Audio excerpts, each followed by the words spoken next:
Is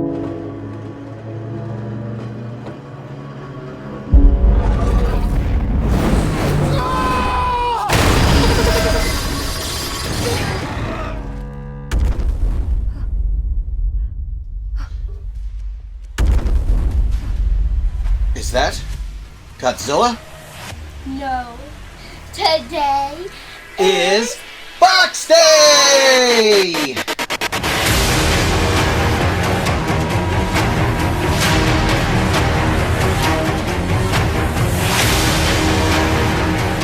Hello everyone and welcome to the Monster Report, a show highlighting those entertaining creatures of film history. I'm your host Nick Adam, and I am joined by Tippy the cat, who had to sit into the box for this Bandai-Namco Sofvics Godzilla Minus One figure. There's a heat ray version of this out there, and this is the standard version, so I picked up the standard version, and this comes courtesy of Toy Department, who had this in stock. It was actually pre-owned, but in perfect condition, still with the box and everything. And they had a 7th anniversary sale going on, and so you played Plinko once you did your purchase, basically, before you did your purchase. And wherever it landed, they pulled this card from wherever it landed, and you could get the chance for 10, 15, or 20% off. And guys, I got 20% off this guy, so I hit the best possible outcome for this figure for a discount. So what do you think about this? She always loves being on the show. Anytime we light up the studio and are all down here, I've got producer Elliot over there. Eli was helping me with a skit before this, and we just start setting things up, and she's like, I've got to be where everyone is. I've got to be social. So Tippy comes down here and starts joining us. You saw her on the episode with Elliot, where she's just all snuggled up with him.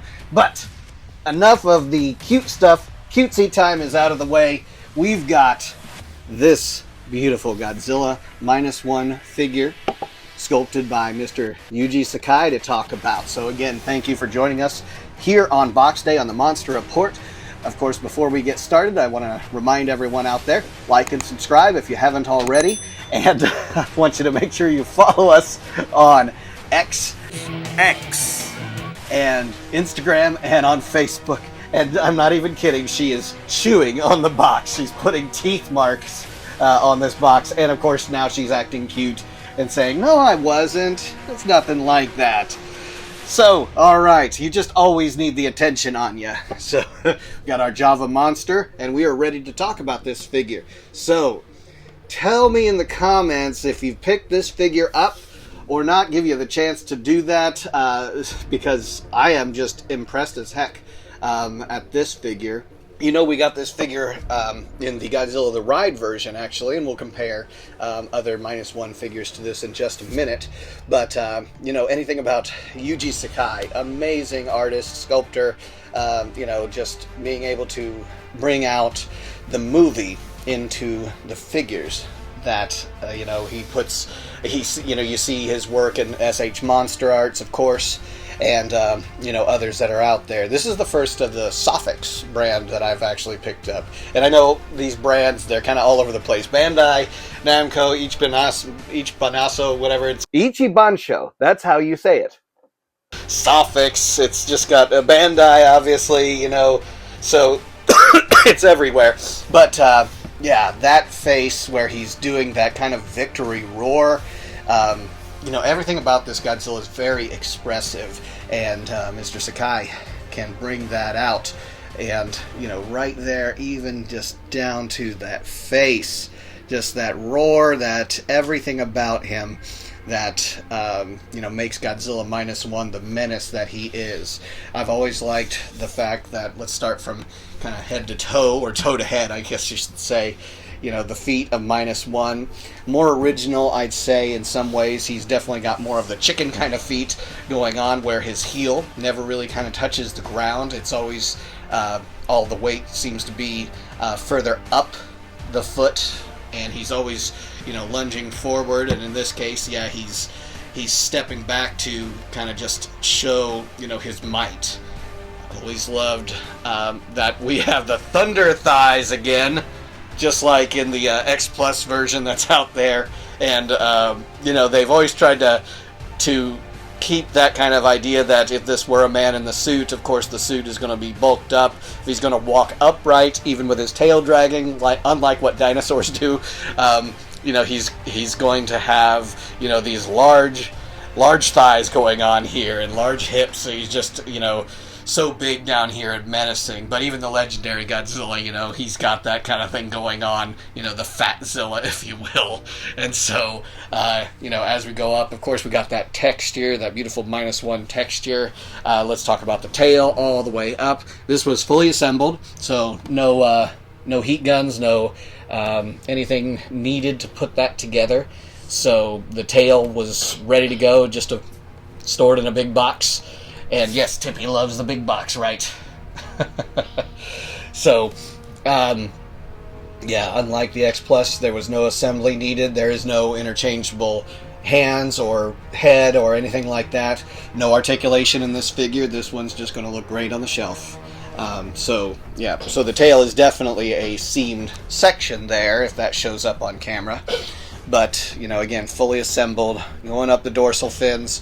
Love the fact that in this version of this version of Godzilla in the -1 film, the dorsal fins have two different kind of forms, where he is extending them out so that he can breathe fire. And I would love to get that heat ray version of it, so I could kind of compare it with this one and see where the dorsal fins kind of line up. If it was a direct match with this sculpt, or if they ended up going a different route with that to either show that they're extended out or that they, you know, slammed inwards where he's going to release the atomic breath. That'd be interesting to kind of compare with that. And all the way up the arms, -1 has always had some interesting idea of the rocky texture with the elbows there, with kind of a spike corner coming out of the elbows, and different looking scales than what we normally see in Godzilla for the hands and the claws. So yeah, they definitely captured that correctly. And then all the way up to that, what we call beautiful in the monster kind of way, because monsters, yes, monster, not a sponsor, I just like their drink. So that monstrous face that we have, which, you know, was very similar to the Godzilla the Ride face. And again, we're going to compare a little of that here in just a second, but some slight changes. Just love the fact that they got that very intricate detail going on there in the mouth, even the webbing of the gums, you know, where they are the mouth, where the cheeks are there, and where it's almost like where it opens up and you kind of see like where snakes extend their jaw and they have kind of that stretchy skin there in the corners. That's captured in him as well there. Got his row of teeth, one row of teeth. This is not Godzilla versus Biollante, and those beady little eyes like we've seen in the whole movie of Godzilla -1, just very small, kind of like Shin Godzilla, very small, tiny little eyes. But this one always has that interesting looking, kind of like almost like a beanie of dorsal fins over the top of his head like that. Always thought that was pretty cool. Coming around here and just kind of seeing and observing how he works on the shelf. You know, he is, you know, kind of stretched upwards, if you will. You know, his neck is stretching upwards to kind of look up into the air before roaring out. In this -1, yeah, like I said, this is a very expressive Godzilla, so you can really tell how angry he is when he judges humanity. Let's just call it. You're not going to see a happy face out of this Godzilla. If anything, you're just going to see more of a satisfied kind of face when he's, you know, they try to beat him and they just can't. You know, he takes a beating. He sure does, but he just keeps coming back for more. So yeah, this design of Godzilla, always loved what they did with that. So let us compare it with Godzilla the Ride here.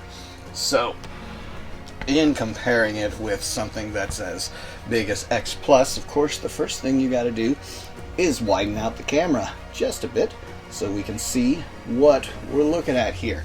So, with the -1, Yuji Sakai, we have more of the brown tones being brought out, and I thought that was an interesting choice. When I think of historical figures, historical movies, of course, you either think of black and white or sepia tone.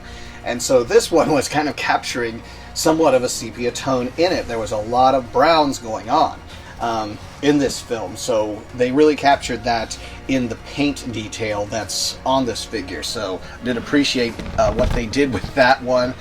The ride was not done in the sort of way that it was supposed to be taking place in the same time period, but again, same director, and so it's very similar design. So we don't have that brown tone coming out in the Godzilla the Ride X Plus figure, but again, a very cool likeliness of it from, you know, the footage that we've seen of the ride, unless you've been there to Japan to see what the ride is like in person and experience the awesomeness of being attacked by Godzilla and being chased by him. But yeah, a lot of the similarities there. It's funny when you set them up next to each other, they can kind of look at each other almost.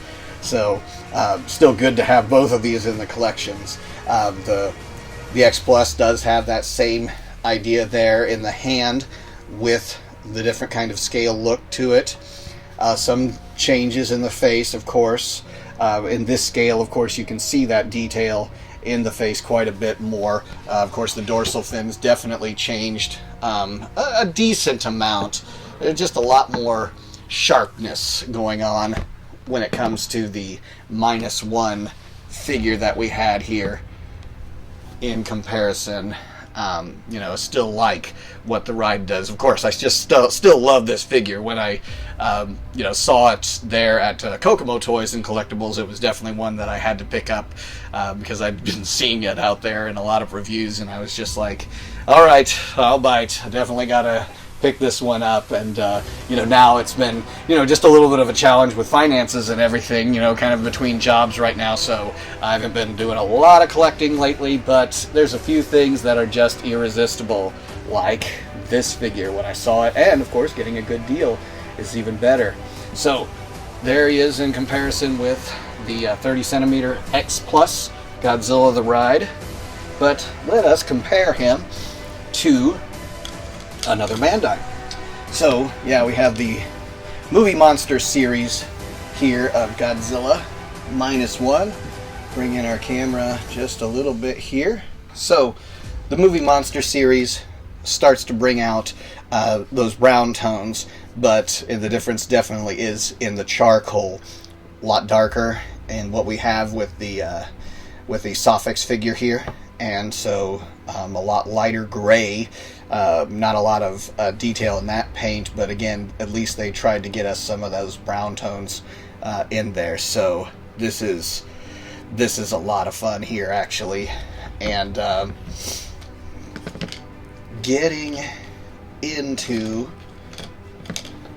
some of the other details, of course, our dorsal fins there.